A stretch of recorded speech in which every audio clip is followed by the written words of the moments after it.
Besiyata Dishmaya, Masechet Zvachim, Daf Samech Zayin, nous commençons 18 lignes avant la fin de la page de Samech Zayin Amud Aleph.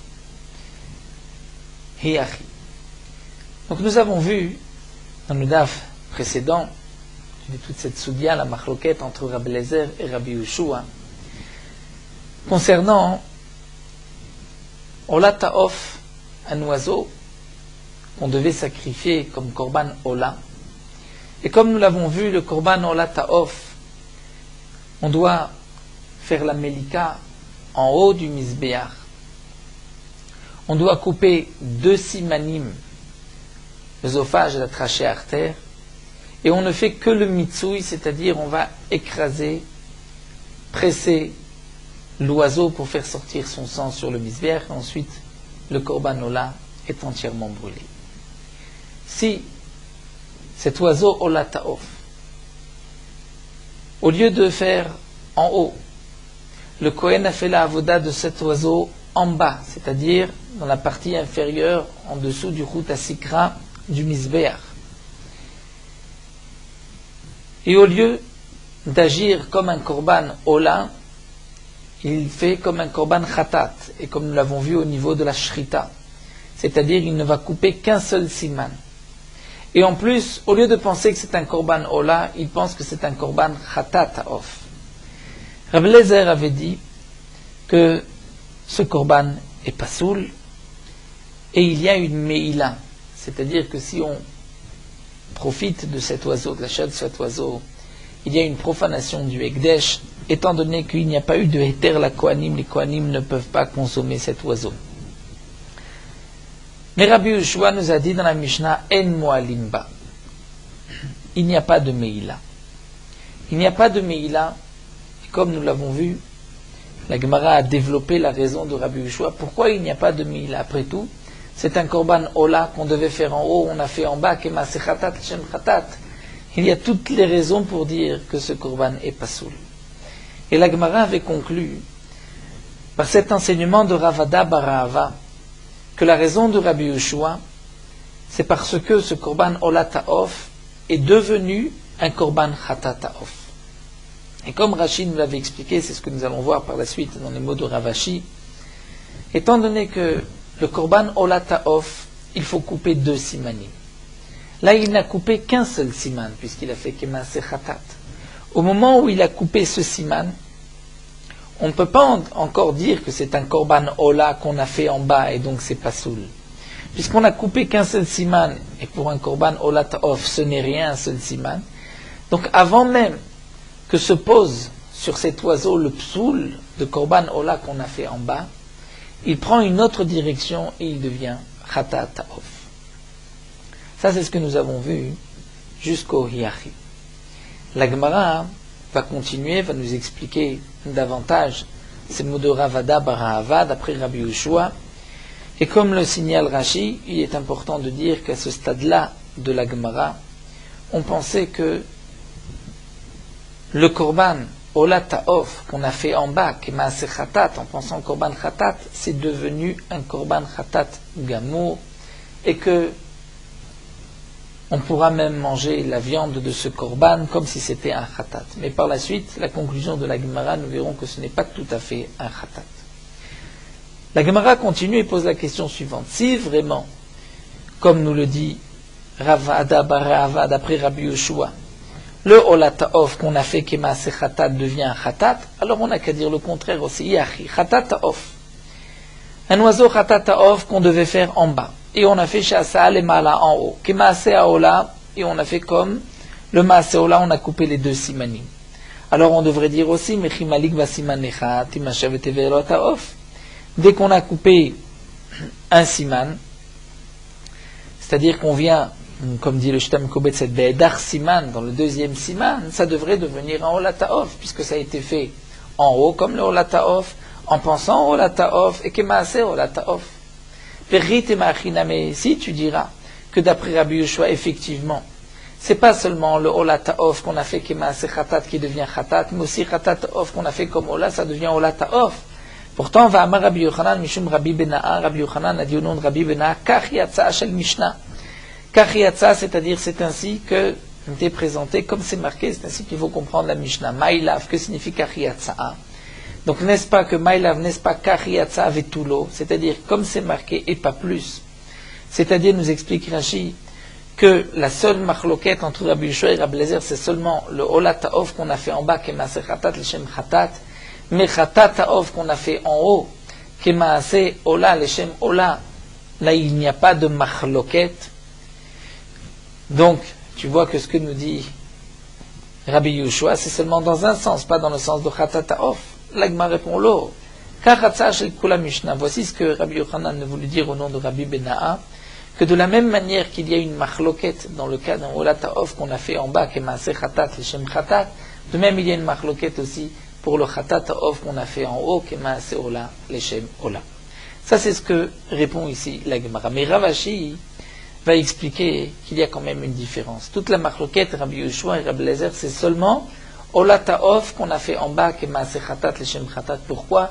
Comme nous l'avons expliqué auparavant, d'après Rashi, puisque Ravashi Amar, Bishlama encore, Ola Ta'ov, Shasa Lemata, le Korban Ola Ta'ov qu'on a fait en bas. C'est vrai que ce n'est pas l'endroit en bas. Et donc normalement il devrait y avoir un psoul, c'est un Ola Ta'ov Pasoul.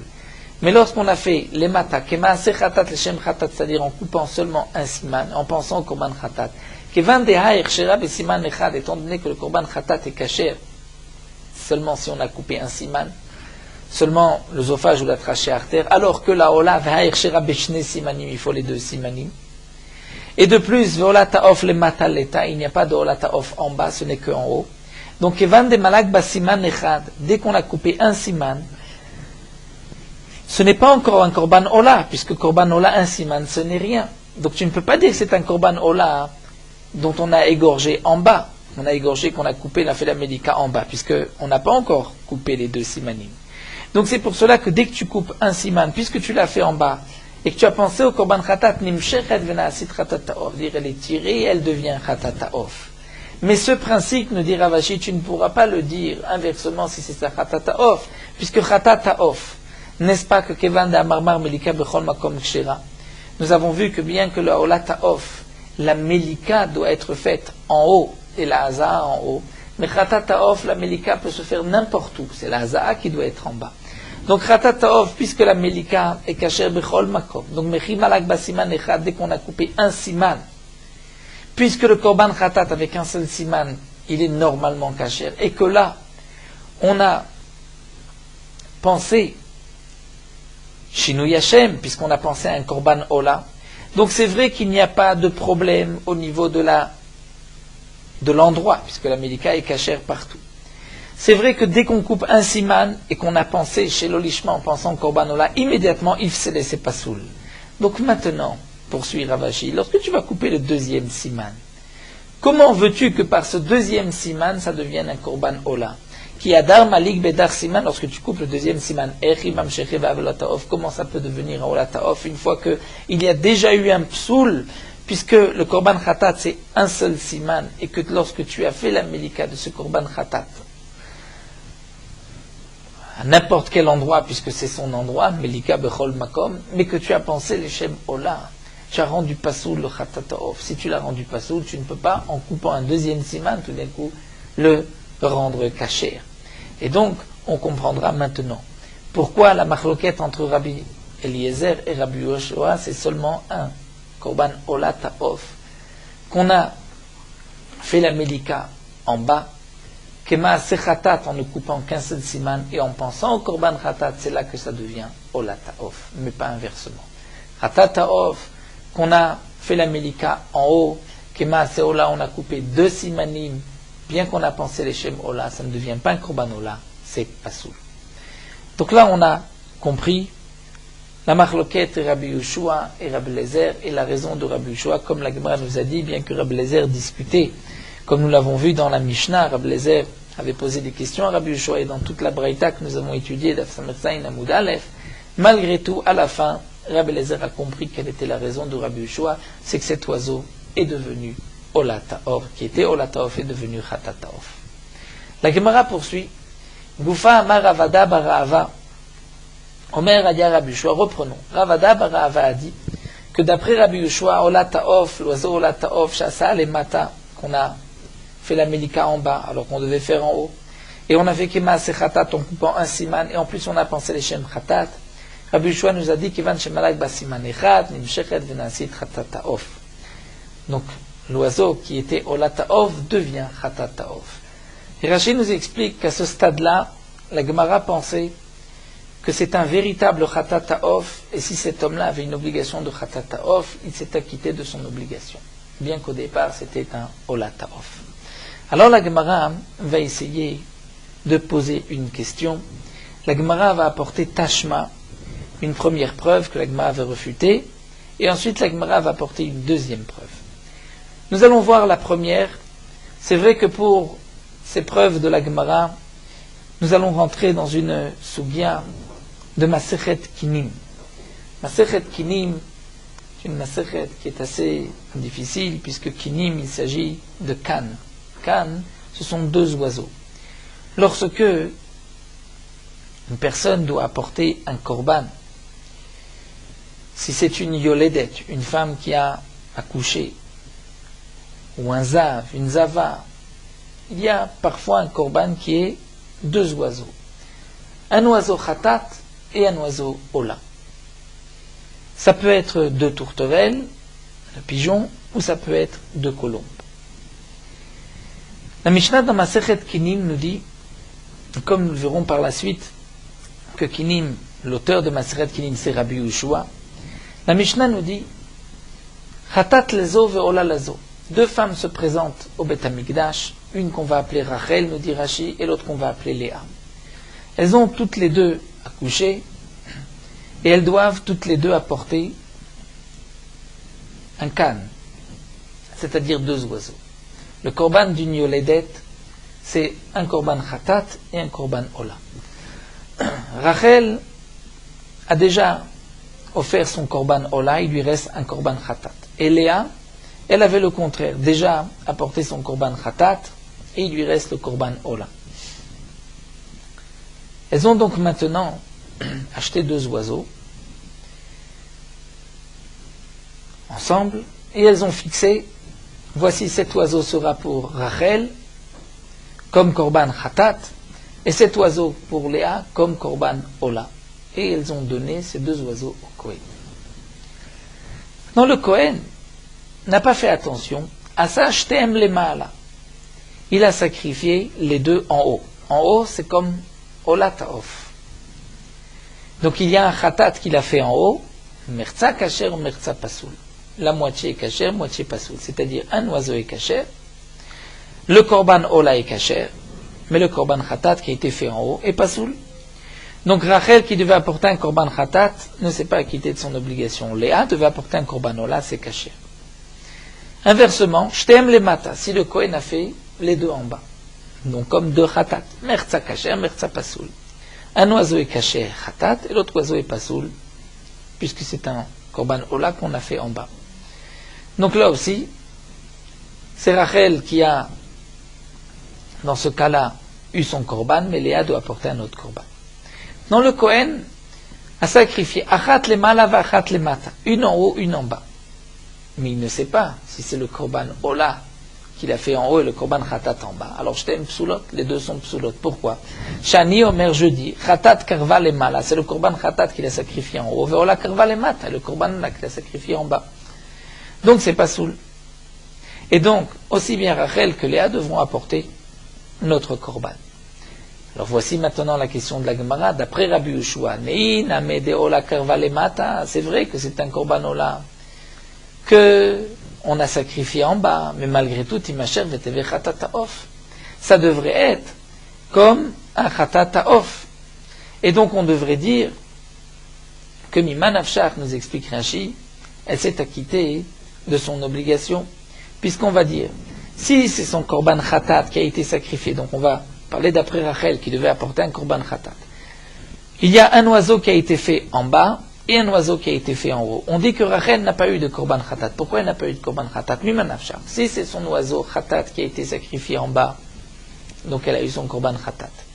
Et si c'est le korban ola de son ami qui a été sacrifié en bas, eh bien le korban ola en bas devient un korban khatat. Donc de toutes les manières, elle a un korban khatat. Donc d'après Rabbi Yehoshua, quel est le problème? Pourquoi nous allons dire que les deux sont psoulot? C'est sûr que Rachel a eu un korban. Mais la Gemara va répondre simplement, Imour Damar Rabbi Yehoshua Bechat Gavra Betre Gavremi Amar. Ce que nous a dit Rabbi Yehoshua, c'est lorsque c'est la même personne, il est propriétaire du Ola qu'on a fait en bas, c'est comme un khatat. Mais ici, Rachel n'est pas propriétaire de l'oiseau de Léa. Donc si c'est l'oiseau de Léa qu'on a fait en bas, et l'oiseau de Rachel en haut, alors que Rachel devait apporter un korban khatat, même si l'oiseau de Léa devient khatat, mais elle, Rachel, n'avait pas besoin de khatat, donc elle devra apporter un autre korban. Et c'est donc ainsi que la Gemara refute la preuve. Tashma, la Gemara va chercher une autre preuve. C'est marqué khatat ve'ola ve'stuma ou mefureshet. Nous avons des cas qui sont très théoriques dans Masechet Kimim, comme nous allons le voir encore par la suite. Rashi nous explique deux femmes qui ont acheté 3 couples d'oiseaux. Les couples d'oiseaux, 3 paires d'oiseaux.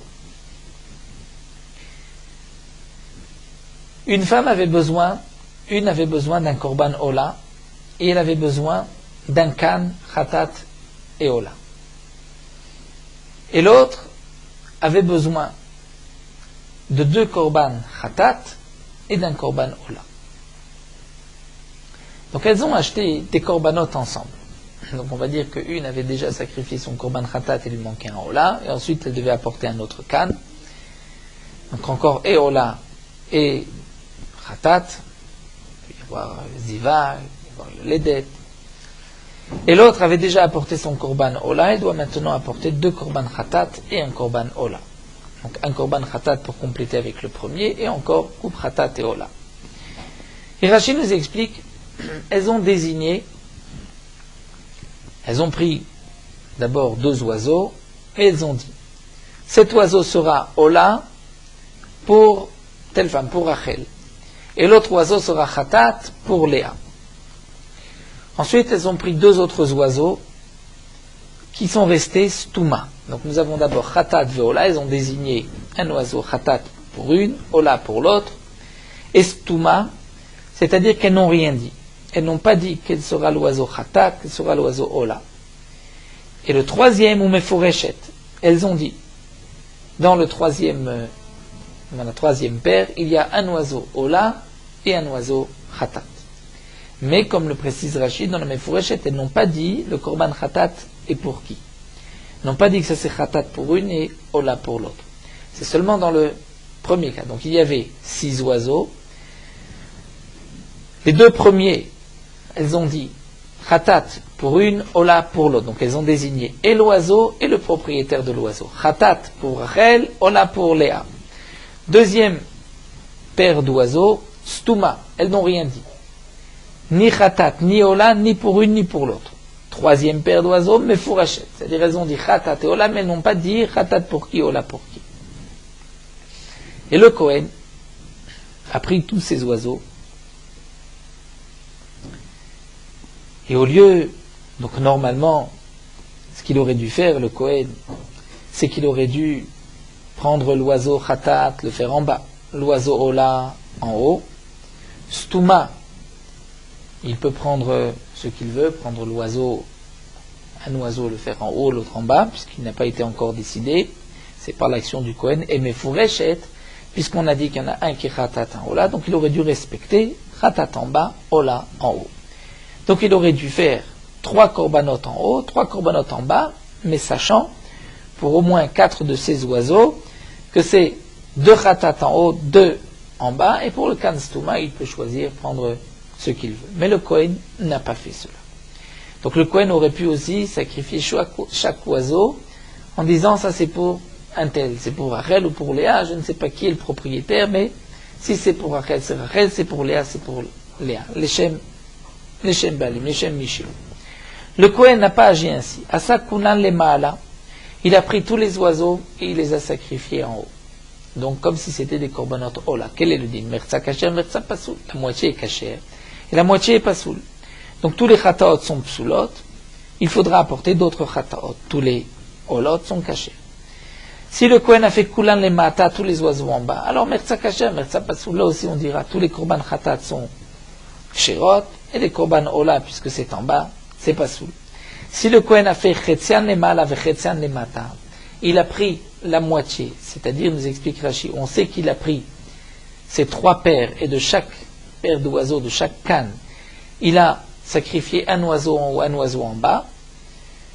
Donc pour la première paire, Khatat et Ola, on ne sait pas s'il a pris le Korban Khatat en bas et Ola en haut, peut-être qu'il a inversé, c'est pas soul. Pour Kan Mefureshet, où il y avait aussi un Khatat désigné, Ola désigné, on ne sait pas s'il a respecté l'ordre, donc c'est pas soul. Mais le Kan Stuma, puisqu'on n'avait rien dit, on n'avait pas dit ça c'est Khatat, ça c'est Ola, là ça sera Kasher, puisque quoi que fasse le Kohen, si le Kohen a fait un oiseau en haut, il deviendra Ola, et ensuite l'autre deviendra Khatat ou inversement. Donc, s'il a fait la moitié en haut, la moitié en bas, donc il a quand même respecté, il a pris chaque fois de chaque canne, puisqu'il y avait 3 cannes, 6 oiseaux, 3 cannes, 3 paires, il a pris de chaque paire en haut en bas, et Nakshera la Stuma. Il n'y a que le kan Stuma qui est caché. Ou Mitralek de Benehem, elles vont partager entre elles, donc Rachid nous explique, étant donné qu'elles ont acheté ces 6 oiseaux ensemble, et que dans ces 6 oiseaux, il n'y en a que 2 qui sont cachers, et dans ces 2, il y a un oiseau Ola, un oiseau Khatat, mais on ne sait pas pour qui est le Korban Ola, pour qui est le Korban Khatat, donc elles devront acheter encore un oiseau, une paire d'oiseaux, encore un can, et elles feront un tnaï, elles diront, si la Ola était pour une, donc dans ce can, la Ola sera pour l'autre, et inversement aussi. La question de la Gemara est la suivante. Ve'ilu mefurashim lo. Nous avons vu que dans le cas où le Kohen a fait chetzian le ma'ala, chetzian le mata, des mefurashim, c'est-à-dire des oiseaux, on avait déjà désigné, ça c'est un oiseau khatat, un oiseau ola, même si on n'avait pas désigné pour qui, mais là, on ne dira pas que c'est kasher, il n'y en a aucun des 2 qui est kasher. Et demande à Gma pourquoi, d'après Rabbi Yoshua, Va'amai, Mima Nafshach. Si c'est l'oiseau Ola, si c'est l'oiseau Khatat qu'on a fait en bas, donc nous avons un Korban Khatat. Et même si c'est un oiseau Ola qu'on a fait en bas, n'est-ce pas que Rabbi Yoshua dit que le Korban Ola qu'on a fait en bas, ça devient un Korban Khatat. Va'amai, Neiname de Ola Karva le Mata. C'est vrai que le Ola a été sacrifié en bas, mais Timshor Veteve Khatat Ce Ola Ta'ov devrait être kasher, devrait avoir le statut de Khatat Ta'ov d'après Rabbi Yoshua. Donc comment se fait-il que du Kan Mefourash, il n'y a aucun oiseau qui est kasher, puisqu'on dit peut-être que c'est le Korban Ola qui a été fait en bas et le Korban Khatat en haut. Peut-être qu'aussi, même si c'est le Korban Ola qui a été fait en bas, mais il prend le statut de Khatat. Donc Mimanafshar, si c'est Korban Khatat, c'est kasher, au moins un oiseau est kasher, et si c'est un Korban Ola qui a été fait en bas, ça devient aussi un Korban Ola kasher, qui devient Korban Khatat, puisque ça a été fait en bas. Donc d'après Rabbi Yoshua qui dit que le Korban Ola qui a été fait en bas, qui est Maaseh Khatat, devient Korban Khatat, pourquoi on ne considère pas dans cette Mishnah que c'est un Korban Khatat? Alors la Gemara va dire, Vechitema, peut-être que tu diras, Hadeloke Rabbi Yoshua, que cette Mishnah de Kinim n'est pas comme Rabbi Yoshua. Alors, Mimatsi Tamar Tachi, est-ce que tu peux dire que Kinim ce n'est pas Rabbi Yoshua? Et la Gemara va nous rapporter toute une Mishnah de Masechet Kinim. Et à la fin de cette Mishnah, nous allons voir que Rabbi Yoshua se prononce sur cette Mishnah. Donc si Rabbi Yoshua se prononce sur cette Mishnah, c'est la preuve que Rabbi Yoshua est l'auteur de Masechet Kinim. Si Rabbi Yoshua est l'auteur de la Masechet Kinim, donc pourquoi dans le Kan Mefourash on ne dit pas qu'il y a au moins un oiseau qui est caché? En vérité, nous allons un instant juste quelques minutes sauter et regarder la fin, la réponse de la Gemara.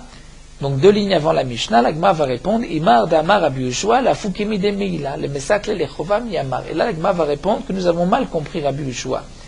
Rabbi Yoshua n'a pas dit que ce Korban Ola qu'on a sacrifié en bas devient un Korban Khatat, au point que c'est un véritable Khatat et la personne s'est acquittée de son obligation. Non. On va dire qu'il n'y a pas de Meila comme si c'était un Korban Khatat, mais le propriétaire ne s'est pas acquitté de son obligation. Jusque-là, on ne va pas dire.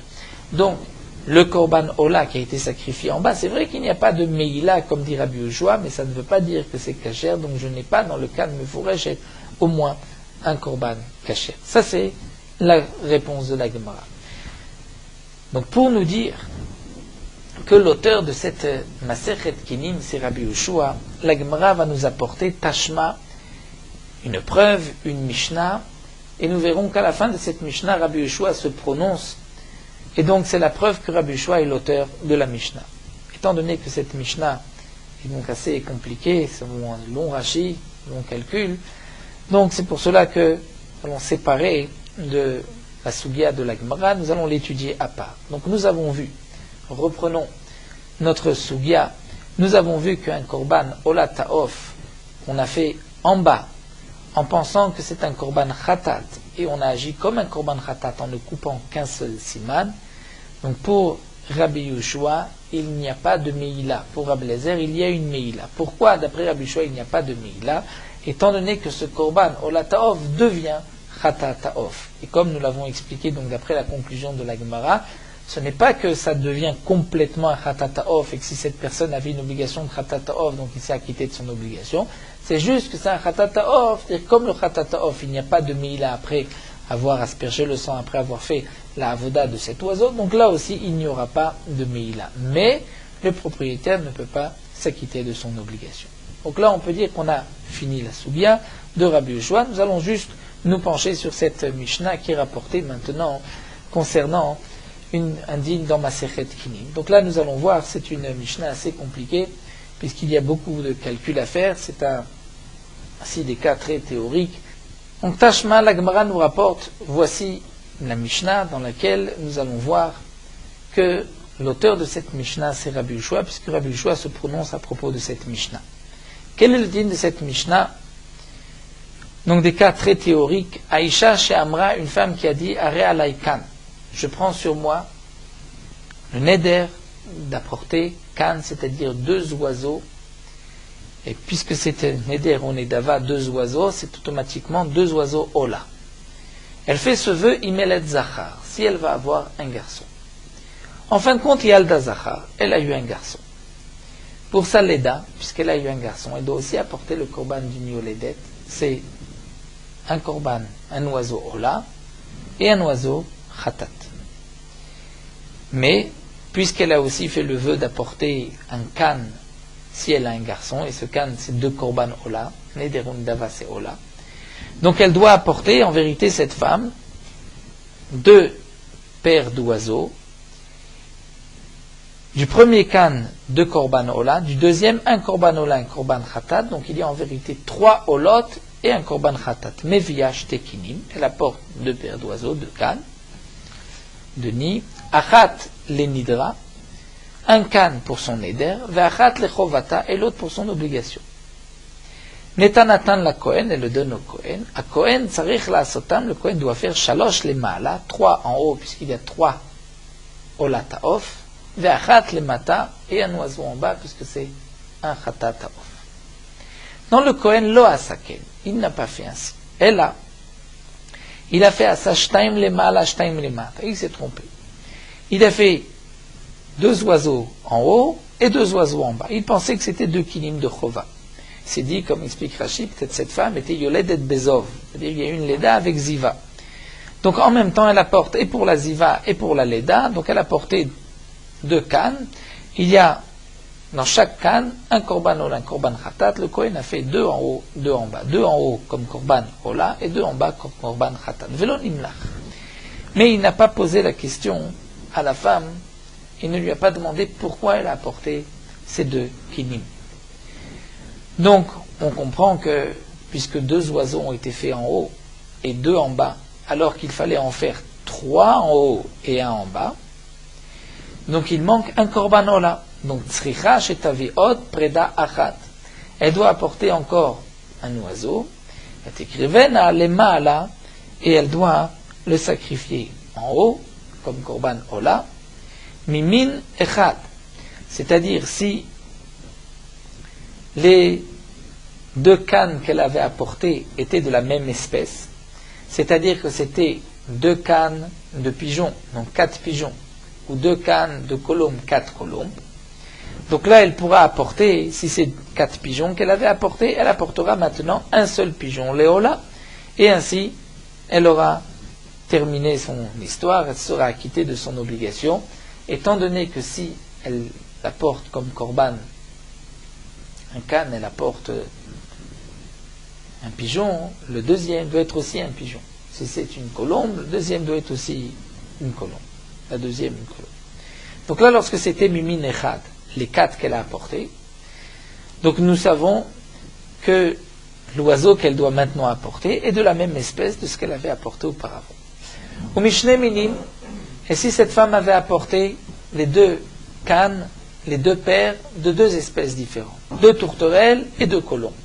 Comme nous explique Rashi, lorsqu'une femme apporte une chova et une nedava, un neder, les 2 premiers oiseaux qui sont sacrifiés en haut et en bas, c'est pour sa chova, pour son obligation. Ensuite, les 2 autres, c'est pour son neder. Donc si c'est shne minim, 2 espèces, elle a apporté 2 tourterelles et 2 colombes, et qu'on sait par quoi le Kohen a commencé, là encore c'est simple, puisque Mishne Minim, il a commencé par les 2 tourterelles, c'est pour sa chova, son obligation. Ensuite, il a pris les 2 colombes, et au lieu de faire 2 colombes en haut, il en a fait une en haut, une en bas. Donc on sait que cette femme doit apporter encore une colombe. Mais si on ne sait pas, le Kohen a commencé par quoi? Par les colombes, par les tourterelles. Donc le premier est obligatoirement pour sa chova. Les deuxièmes, les 2 oiseaux que le Kohen sacrifie, c'est pour son éder. Si c'est 2 colombes qu'il a fait en dernier, donc son éder, c'est seulement celui du haut qui est caché, elle doit porter encore une colombe. Mais si c'était les 2 tourterelles qu'il a fait en dernier, donc là, elle doit apporter encore une tourterelle. Donc qu'est-ce qu'il va faire ces Mishneh Minim? Tavish Taim, elle apportera 2. Elle apportera 2, c'est-à-dire une colombe, une tourterelle, et le Kohen devra sacrifier en haut, et ainsi, elle se sera acquittée de son obligation. La Mishnah continue, ça se complique. Dans le cas où, Pirsha Nidra, c'est-à-dire au moment de son éder, lorsqu'elle a fait son éder, elle a dit la chose suivante. Elle a précisé que elle apportera un canne comme néder, elle apportera, ou bien elle a dit 2 tourterelles, ou bien 2 colombes. Mais elle ne se rappelle pas ce qu'elle a dit. Elle ne sait pas si elle a dit 2 colombes ou 2 tourterelles. Et elle a donné 2 kinim au Kohen. Et le Kohen a fait de chaque kinim un en haut, un en bas. Donc là, cette femme, combien elle doit apporter d'oiseaux? Alors, tzricha le'aviot shalosh pridin mimin echad. Si elle avait apporté au Kohen 4 oiseaux de la même espèce, elle devra apporter encore 3 pridim. Pourquoi? Le calcul est simple. Si elle a dit, pour mon néder, ce sera des tourterelles ou des colombes, elle ne s'en rappelle pas. Donc il faut obligatoirement qu'elle apporte 2 colombes qui seront sacrifiées en haut et 2 tourterelles en haut. Elle a apporté mimin echad, c'est-à-dire 4 tourterelles. Le Kohen a fait 2 en haut et 2 en bas. Donc les 2 premières, une en haut, une en bas, c'est sa chova. Les deuxièmes, tourterelles, une en haut, une en bas, il n'y a qu'un seul korban qui est caché. Donc elle devra apporter encore un oiseau de la même espèce. Mais comme on ne sait pas si c'est cette espèce qu'elle a voulu, donc elle devra apporter encore 2 autres oiseaux d'une autre espèce. Donc elle apportera un oiseau de cette même espèce et 2 autres d'une autre espèce pour son néder. Mais si c'était Mishne Minim, c'est-à-dire que lorsqu'elle a apporté au Kohen, elle a apporté 2 tourterelles et 2 pigeons. Donc elle, cette femme-là, doit de toutes les manières, puisque elle a fait ici un néder, elle doit de toutes les manières, on ne sait pas si, elle ne se rappelle plus si elle avait pris sur elle d'apporter pour son néder 2 pigeons en haut ou 2 colombes en haut. Donc qu'est-ce qu'elle fera? Puisque ce sont 2 espèces, donc peu importe en vérité ce qu'a fait le Kohen, puisque nous ne savons pas si le Kohen, dans ce cas-là, quelle est l'espèce qu'il a choisie en premier. Si encore on savait quelle était l'espèce qu'il avait choisie en premier, alors on pourrait amener ensuite que 3 oiseaux.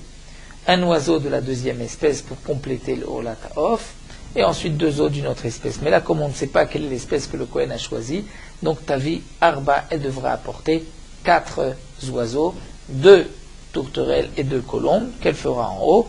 Et donc, peu importe ce que le Kohen avait choisi au départ, pour sa chova, il y avait un oiseau en haut, un oiseau en bas, c'est kasher. Dans les deuxième paire que le Kohen a sacrifié, il n'y avait qu'un seul korban en haut qui est kasher. Mais comme on ne sait pas si c'était une tourterelle ou une colombe qui a été sacrifiée en haut, donc c'est pour cela qu'on devra de toutes les manières apporter encore 4 oiseaux qu'on fera en haut. La Mishnah continue, Kav'an Nidra, si cette femme a fixé son neder, c'est-à-dire, nous explique Rashi, elle a fixé d'apporter sa nedava, son vœu, en même temps que son obligation. C'est-à-dire que l'intention de cette femme était d'apporter, donc pour son obligation, un oiseau ola, un oiseau khatat, mais pour son neder, 2 oiseaux ola, et kav'an nidra, c'est-à-dire qu'elle voulait apporter 3 oiseaux ola en même temps. Et donc dans le cas où cette femme ne se rappelle pas qu'est-ce qu'elle avait fixé comme neder, est-ce qu'elle avait choisi les tourterelles, les pigeons ou les colombes, alors elle devra apporter, dans ce cas-là, kav'an nidra, puisqu'elle l'a fixé avec la chova, tzricha shetavi ot 5 pridim lema'ala mimin echad. Elle devra apporter encore 5 oiseaux que le Kohen devra égorger en haut et faire la avoda de 5 ola, mimin echad, si c'était d'une seule espèce. C'est-à-dire, nous explique Rashi, étant donné que cette femme a déjà apporté 4 oiseaux, le Kohen en a fait 2 en haut, 2 en bas. Donc il y a, parmi ces 2 oiseaux, il y a, vers ces 2 paires d'oiseaux, comme nous l'avons vu, il manque pour son neder, étant donné qu'elle devait faire 2 oiseaux en haut, donc elle devrait encore apporter, théoriquement, 4 oiseaux. Elle devrait apporter 4 oiseaux, 2 tourterelles et 2 colombes, puisqu'elle ne se rappelle plus si son neder c'était des tourterelles ou des colombes. Donc les 4, elle devra le faire en haut, korban ola, mais étant donné qu'elle a fixé kav'an nidra, donc elle voulait apporter en même temps que son korban ola, de son chiyuv, mais son korban ola a déjà été sacrifié puisqu'il y avait un en haut et un en bas de sa chova. Donc c'est pour cela qu'elle devra apporter maintenant un 5e oiseau qui sera considéré comme son obligation sa chova pour qu'elle puisse ensuite apporter 2 autres avec, et puisqu'elle ne sait pas si c'est 2 autres tourterelles, 2 autres pigeons, donc elle apportera encore 4. Mais étant donné que c'est mimin echad, de ce qu'elle a apporté, c'était d'une seule espèce, les 4 premiers. On va dire que c'était 4 colombes. Donc nous sommes sûrs que son korban khatat, qui a été sacrifié, était une colombe. Donc maintenant, pour son korban ola, elle doit aussi apporter une colombe. Et ensuite, 4 pridines, 4 oiseaux, donc 2 colombes et 2 tourterelles, afin que ça fasse en tout un korban de 3. Que ce soit une colombe et ensuite 2 autres colombes, ou une colombe et 2 tourterelles.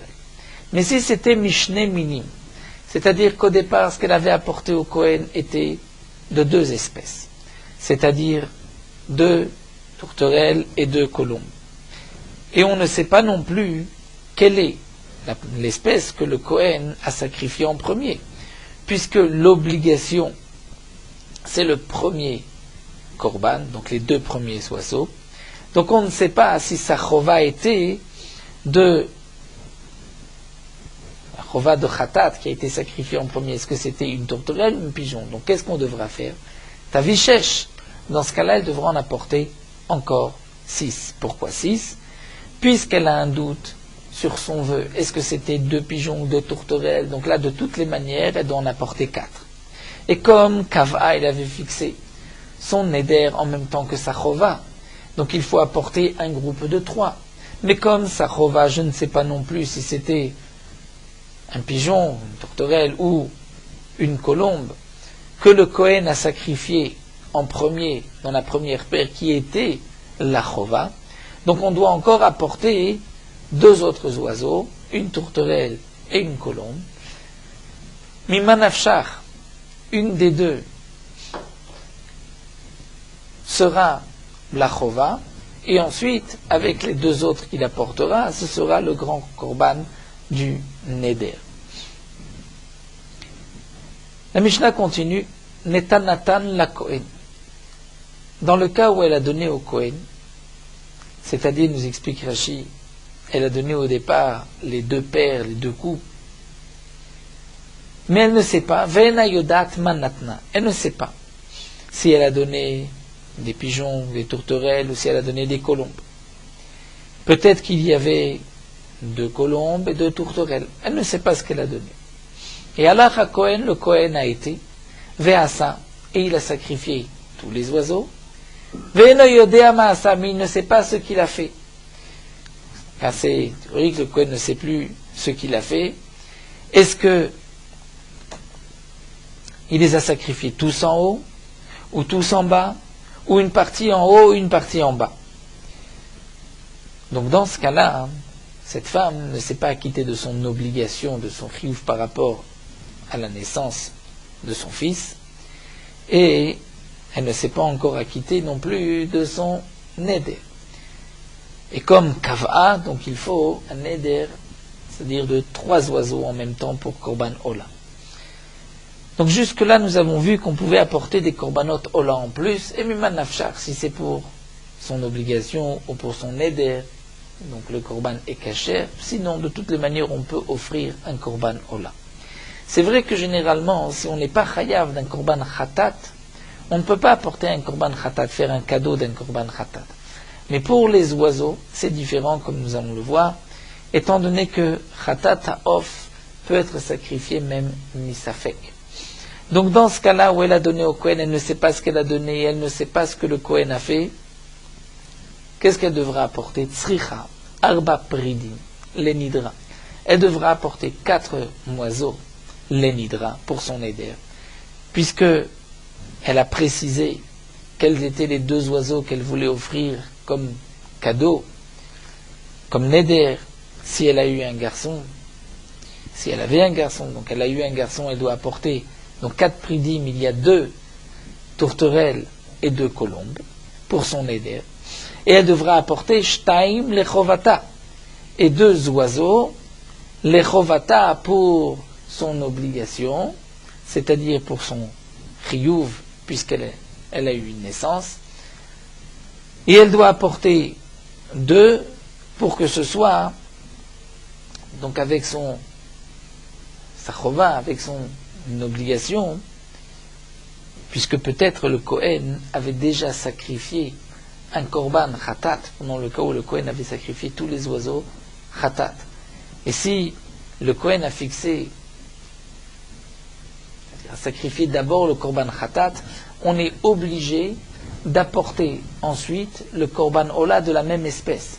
C'est-à-dire que si le Kohen avait sacrifié un pigeon en bas comme korban khatat, il faudra maintenant apporter un pigeon en haut pour le chova, pour l'obligation. Donc si le Kohen avait sacrifié tous les oiseaux en bas pour le korban ola, il faut sacrifier maintenant de la même espèce. Donc elle va être obligée d'apporter shtaim, 2 oiseaux, les chovata pour son obligation de korban ola, puisqu'elle ne sait pas non plus ce qu'elle a donné au Kohen. Donc si le Kohen avait sacrifié comme korban khatat un pigeon, elle doit apporter maintenant un autre pigeon, les ola.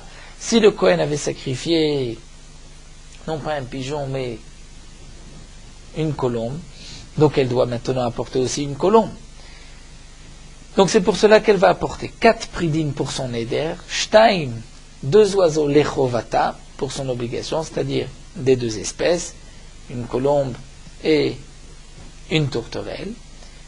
Mais il y a encore un autre korban qu'elle doit apporter, vechatat achat, et un seul korban chatat. Pourquoi? Peut-être que le Kohen avait sacrifié tous les oiseaux en haut, donc cette femme n'a pas eu encore de korban chatat. un seul korban khatat est suffisant. Pourquoi? Puisque Rashi nous explique, étant donné que le Kohen a commencé par un korban ola, au cas où le Kohen avait sacrifié tous les korbanot en haut, donc le Kohen avait commencé par un korban ola. Ce que nous avons dit, que si le Kohen a sacrifié tous les korbanot en bas, puisqu'il a fixé le korban khatat, on est obligé d'apporter le korban ola de la même espèce. Ce din-là ne s'applique pas lorsque le Kohen a d'abord sacrifié le korban ola et qu'ensuite il veut sacrifier le korban khatat. Si le Kohen a sacrifié le korban ola en haut, peu importe l'espèce, il pourra apporter un autre korban khatat, donc le korban khatat, ce qui manque, en bas, et il n'est pas obligé, le Kohen, de sacrifier la même espèce. Le din est seulement dans un seul sens. Si on a sacrifié le korban khatat, un pigeon, il faut que le korban ola soit un pigeon. Une colombe, il faut que le korban ola soit une colombe. Mais si on a commencé en haut par une colombe, on peut apporter n'importe quel khatat en bas, soit une colombe ou une tourterelle. Donc, puisqu'il y a aussi un doute, peut-être que le Kohen a sacrifié tous les korbanot en haut et qu'il n'y a pas eu de korban khatat, il faudra apporter un korban khatat. Et donc, de cette manière, cette femme est sûre de s'être acquittée, d'avoir apporté 2 oiseaux pour son obligation et les 2 oiseaux pour son éder. Mais Ben Azaï, Omer Shtechatot, puisque Ben Azaï n'est pas d'accord sur ce point-là avec les Chachamim, Ben Azaï pense que si en haut on a sacrifié une colombe, il faut que pour le korban khatat aussi ce soit une colombe, si en haut c'était un pigeon, donc il faut aussi que pour le korban khatat ce soit un pigeon, et donc on est obligé maintenant d'apporter 2 khataot pour être sûr d'apporter la même espèce du korban ola qui a peut-être été sacrifié en haut. Donc cette Mishnah nous a montré quelles étaient toutes les possibilités dans le cas d'un doute. Cette femme qui a fait un éder de telle ou telle manière, qui a apporté, on ne sait pas exactement ce qu'elle a apporté, d'une espèce, de 2 espèces, tous les cas possibles ont été mentionnés dans cette Mishnah. Et à la suite de cette Mishnah, Amar Rabbi Yehoshua vient dire Zeu she'amru, c'est ce qu'on a dit Kshehu chai kolo echad. C'est-à-dire, il nous parle d'un bélier. Un bélier, lorsqu'il est vivant, il n'a qu'un seul son. C'est-à-dire, sa voix, c'est un seul son. Au Kshehu met, mais lorsqu'il est mort, kolo shiv'a. Et dire de ce bélier, on pourra faire sortir 7 sons. Et Rachid nous explique quels sont les 7 sons qui sont rapportés donc là-bas. On va utiliser les 2 cornes du bélier pour des trompettes, les 2 genoux pour des flûtes, la peau va servir comme tambour. Dans les intestins, sortes d'intestins, les méhaïm, les bléméav, seront utilisés pour les harpes et pour les violons. Et donc, on retrouve de ce bélier qui n'avait une seule voix, en fin de compte, on pourra faire 7 instruments de musique, 2 khatzotzot, 2 flûtes, et 2 trompettes de flûte, une sorte de chauffard, trompette de ces cornes, un tambour et une harpe et un violon. Donc, qu'est-ce que voulait nous dire Rabbi Yehoshua? Nous voyons aussi que cette femme, si elle avait apporté son korban, départ tranquillement sans aucun doute, elle aurait pu apporter juste 2 paires d'oiseaux pour sa chova, son obligation, et pour son éder. Mais comme il y a eu tout un safek, c'est là où on arrive à beaucoup plus de korbanot. Donc ce que la Gemara voulait nous rapporter dans cette Mishnah, c'est que nous voyons que cette Mishnah, qui est une Mishnah dans Masechet Kelim, l'auteur de la Mishnah, c'est Rabbi Yehoshua, puisque Rabbi Yehoshua se prononce après cette Mishnah. Et si Rabbi Yehoshua est l'auteur de Masechet Kelim, donc la question revient, c'est ce que nous avions vu donc au départ. Si vraiment, d'après Rabbi Yehoshua, un korban ola qu'on a sacrifié en bas, en pensant que c'est un korban khatat, et en faisant la avoda du korban khatat, donc cet oiseau devient un korban khatat, alors comment se fait-il que, donc dans la question de la Gemara, pourquoi on ne dira pas que cette femme s'est acquittée de son obligation, comme nous l'avons vu dans la Mishnah précédente, Et là, la Gemara va répondre, donc ce que nous avons déjà vu rapidement. Imar d'Amar Rabbi Yoshua la fouké de Meila, le Mesakle lechova miyama. Rabbi Yoshua nous a dit que ce korban-là devient korban khatat juste pour enlever la Meila, mais pas jusque-là pour dire que c'est un korban khatat et que cette femme pourrait s'acquitter de son obligation. Donc dans la Mishnah que nous avons vue, pas cette dernière Mishnah, mais la Mishnah précédente, où la Gemara avait posé la question, mais elle pourrait donc s'acquitter de son obligation de khatat. Donc la Gemara répond non, d'après Rabbi Yoshua, elle ne pourra pas s'acquitter de son obligation de khatat. Voilà, nous allons nous arrêter ici à la Mishnah. Nous terminons avec Merot Halacha Daf Samech Zayin. Les Chachamim ont institué Netilat Yadayim avant de consommer tout ce qui a été trempé dans un liquide. Donc si on mange un aliment qui a été trempé dans un liquide qui est encore humide, on a trempé un légume dans un liquide, avant de manger, il faudra se laver les mains sans bracha, et c'est aussi le minag du soir du seder, où on se lave les mains avant de manger le karpas qu'on trempe dans de l'eau salée ou dans du vinaigre. De même, les fruits ou les légumes qu'on a rincés dans de l'eau pour les laver, si au moment où on veut les manger, les légumes sont encore humides, mouillés, il faudra se laver les mains sans beracha. Ce digne donc de davar shetivulo b'mashke, de tout aliment qui a été trempé dans un liquide, il faut se laver les mains sans beracha, c'est seulement si donc l'aliment est encore mouillé au moment où on va le manger. Mais si c'est un aliment qu'on a rincé mais qu'on a ensuite essuyé, il n'est pas nécessaire de se laver les mains. Pour la netilat yadayim de tout ce qui est davar shetivulo b'mashke, qui a été trempé dans un liquide, il faut faire attention à tous les dynimes de netilat yadayim comme avant de manger du pain, juste pour la bracha. On ne dira pas dans ce cas-là de bénédiction.